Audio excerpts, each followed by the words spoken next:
Hello everybody, it's Vertical Sandwich. Welcome back to Book Reviews. So, today we're going to be talking about the second book in the Earthsea cycle by Ursula Le Guin. So, Ursula K Le Guin.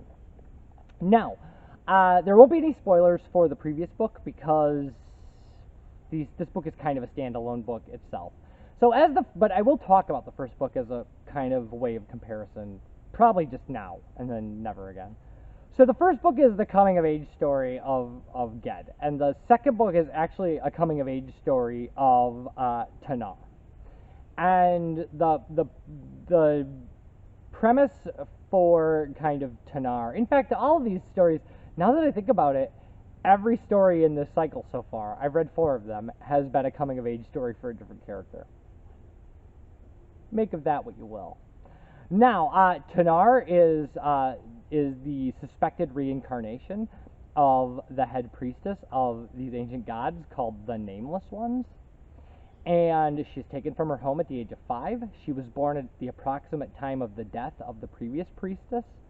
She's taken from her home. They take her through a ceremony, and then they say, now all you are is this priestess. You are the eaten one. Everything human about you has been eaten. You are just this undying priestess. And so the story follows her being this young woman in this temple that at one point was a center of power in a region and is now crumbling and is eclipsed by the power of the temple of the God King. And she's just a young woman. I mean, she's a young woman who these people treat her like she is this reincarnation of somebody and that she should remember all these things from previous lives. However, it isn't so. And by the way, I am sweating just sitting here, and, you're just going to have to, people sweat, right? So let's read briefly from this. Now as she went with Castle, and Castle is the main priestess of the God King's temple, down the steps of the small house and up the steep winding path towards the hall of the throne, she recalled that conversation with Manan and exulted again. The conversation was about how the other priestesses are jealous of her. No matter where they took her, what they showed her, she would not be afraid. She would know her way. A little behind her on the path, Castle spoke. One of my mistress's duties, as she knows, is the sacrifice of certain prisoners, criminals of noble birth, who by sacrilege or treason have sinned against our Lord the God King, or against the Nameless Ones, said Arha. Truly, now it is not fitting that the Eaten One, while yet a child, should undertake this duty. But my mistress is no longer a child. There are prisoners in the room of chains, sent a month ago by the grace of our Lord, the God King, from his city, Awabath. By the way, Arha is Tanar. People have 2 names in this fantasy world. Prisoners, I did not know prisoners had come. Why did I not know? Prisoners are brought at night and secretly in the way prescribed of old in the rituals of the tombs. It is the secret way my mistress will follow if she takes the path that leads along the wall. Arha turned off the path to follow the great wall of stones that bounded the tombs behind the domed hall. The rocks it was built of were massive. The least of them would outweigh a man, and the largest were big as wagons. Though unshapen, they were carefully fitted and interlocked. Yet in places the height of the wall had slipped down, and the rocks lay in a shapeless heap. Only a vast span of time could do that. The desert centuries of fiery days and frozen nights. The millennial, imperceptible movements of the hills themselves. It is very easy to climb the tomb wall, Arha said as they went along beneath it. We have not enough men to rebuild it, Castle replied. We have men enough to guard it. Only slaves. They cannot be trusted. They can be trusted if they're frightened. Let the penalty be the same for them as for the stranger they allow to set foot on the holy ground within the wall. What is that penalty? Castle did not ask to learn the answer. She had taught the answer to Arha long ago. To be decapitated before the throne. Is it my mistress's will that a guard be set upon the tomb wall? It is, the girl answered. Inside her long black sleeves, her fingers clenched with elation. She knew Castle did not want to spare a slave to this duty of watching the wall, and indeed it was a useless duty, for what strangers ever came here? It was not likely that any man would wander, by mischance or intent, anywhere within a mile of the place without being seen. He certainly would get nowhere near the tombs. But a guard was an honor due to them, and Kasa would not well argue against it. She must obey Arha. "Here," said her cold voice. Arha stopped. She had often walked this path around the tomb wall, and knew it as she knew every foot of the place, every rock and thorn and thistle.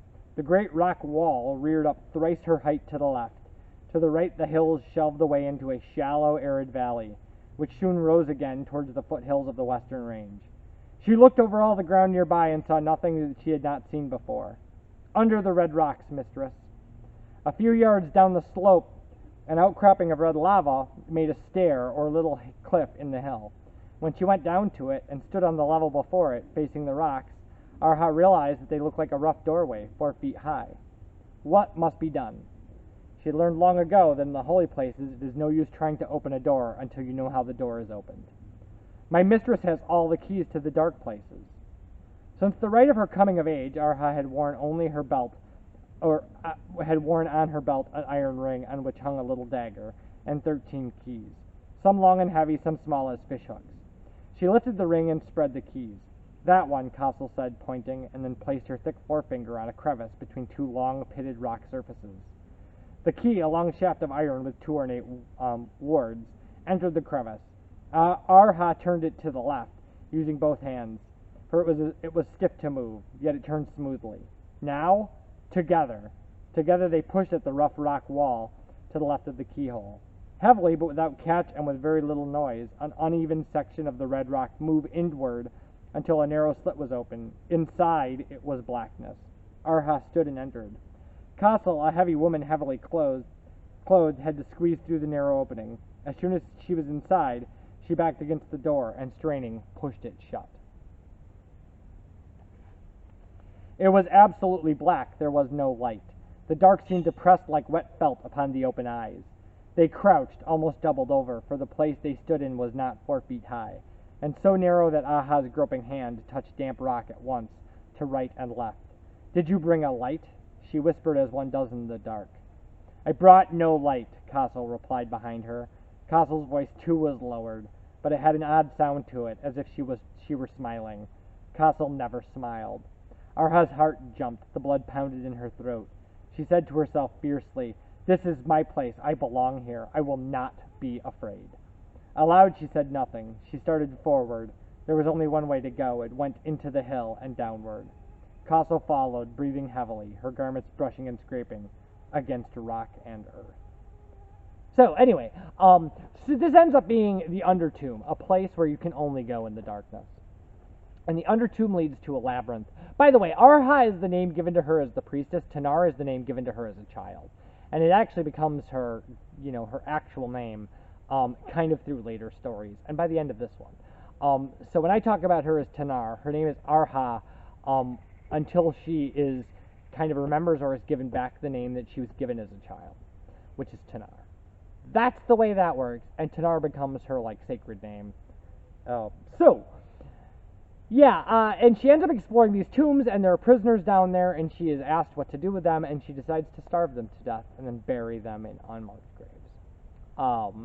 That is the thing. That's why this is not children's literature, right? She decides they've had their tongues cut out. That's the kind of books we're dealing with. So, the way this book kind of lays out is that at some point a man shows up looking for the treasures of these tombs, and that man turns out to be the main character from the first book. And then how she deals with him and how he deals with her become the kind of primary conflict of this entire book. And what she actually is, because she's been thrust into this life where she's told she's this thing, and frankly she doesn't feel like she's this thing. And who would, right? She doesn't want to be a priestess in a world where what she has to be is this cruel and ruthless non-person. There's a person inside of her. So, and so she ends up, that's the struggle of this book. So you think, when you start this book, at least I thought, I was oh, the main character will show up right away. No, more than, this book is primarily about the priestess of the Nameless Ones, Arha or Tanar. It's primarily about her and kind of how she feels about herself and how she feels about her life and her duties, and what it feels like to have never had a childhood and to never be allowed to be a childhood, and all the kind of anger and rage that goes behind being built to be a creature of anger and rage. But that, at one point she was a child, and she is a person, and so there's an inherent conflict in her, and then there ends up being an inherent conflict in the life she leads, because the life she leads does not allow for that conflict to exist. And Ursula Le Guin, as she always does a really good job of dealing with conflict within people and how they play out in the real world. And so the second book, but like I said, don't expect this book to be a direct sequel to the first book. Like, is it? Yeah, it kind of is. It kind of is. Kind of. I mean, it happens after the first book. And but essentially, this is the vehicle to introduce a new character into this cycle of fantasy books. So that's where we're at. Is it a good book? Yeah, it's an amazing book. It's really good. It's better than the first book. The first book is the slowest book in the cycle. So the Tombs of Atuan is 170 pages. So it's the shortest of the 4 books. But I would argue it's probably the best that I have read. I actually liked it, I think, the best. But I liked them all. I mean, they were all good books. I read them all, and I liked them all. I enjoyed them. I couldn't put them down.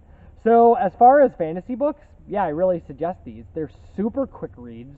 They're super easy reads. Not a single book took me more than 2 days, although the third book is the longest to read. And that's, the books of Earthsea. I am really happy with these. The 4th book won a Nebula Award. But, yeah, amazing books. The Tombs of Atuan, great. I loved it. So, yeah, when we come back, we're going to be talking about The Farthest Shore and what that's about. So, I'll see you guys for that. Bye, everybody.